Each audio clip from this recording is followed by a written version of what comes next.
सबसे मनमोहक है। प्रत्येक माँ चाहती है कि उन्हें भगवान कृष्ण जैसी संतान मिले।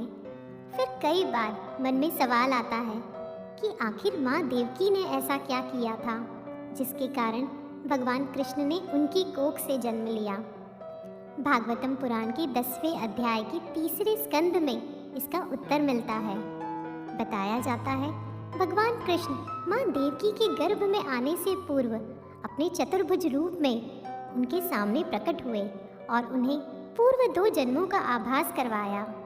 प्रभु ने बताया, हे देवी, स्वयंभू मनवंतर में जब तुम्हारा पहला जन्म हुआ था उस समय तुम्हारा नाम था प्रश्नि और वासुदेव सुतपा नाम के प्रजापति थे। तुम दोनों के हृदय बड़े शुद्ध थे। जब ब्रह्मा जी ने तुम दोनों को संतान उत्पन्न करने की आज्ञा दी तब तुम लोगों ने इंद्रियों का दमन करके उच्च तपस्या की।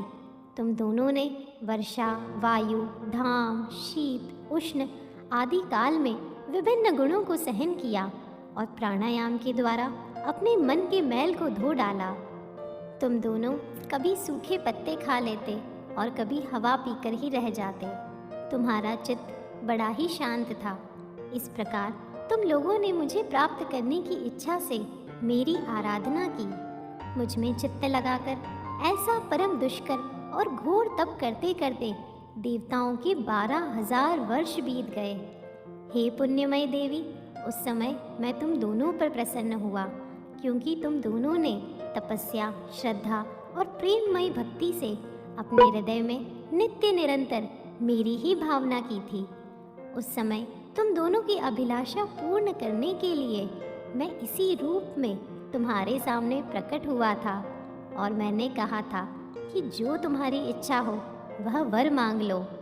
तब तुम दोनों ने मेरे जैसा पुत्र मांगा और मैंने तुमसे प्रसन्न होकर तुम्हें 3 बार तथास्तु कह दिया।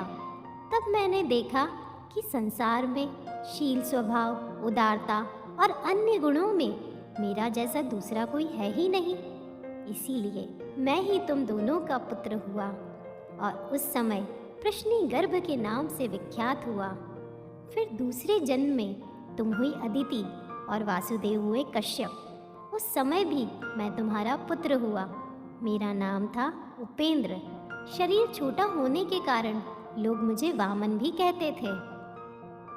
हे सती, तुम्हारे इस तीसरे जन्म में भी मैं उसी रूप से तुम्हारा पुत्र कृष्ण बन के आ रहा हूँ।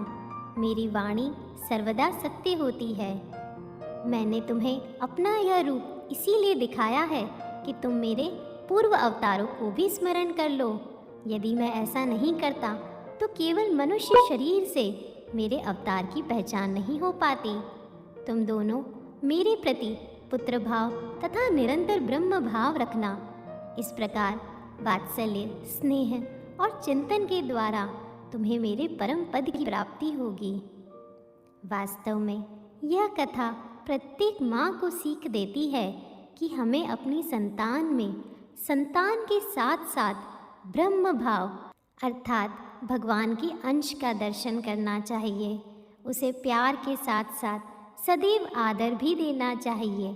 हमेशा प्रयास करना चाहिए कि वह इस योग्य बने कि वह सभी के आदर का पात्र बने। उसमें दैवीय गुण ज़्यादा से ज़्यादा आए और इसका सबसे सशक्त माध्यम गर्भ संवाद ही होता है। माता को निरंतर पूरी गर्भावस्था में श्रेष्ठ चिंतन व श्रेष्ठ भाव अपने शिशु तक ज़रूर पहुंचाना चाहिए। तभी शिशु इन्हीं भावों को लेकर दिव्य रूप में भगवान के गुणों के साथ जन्म लेता है।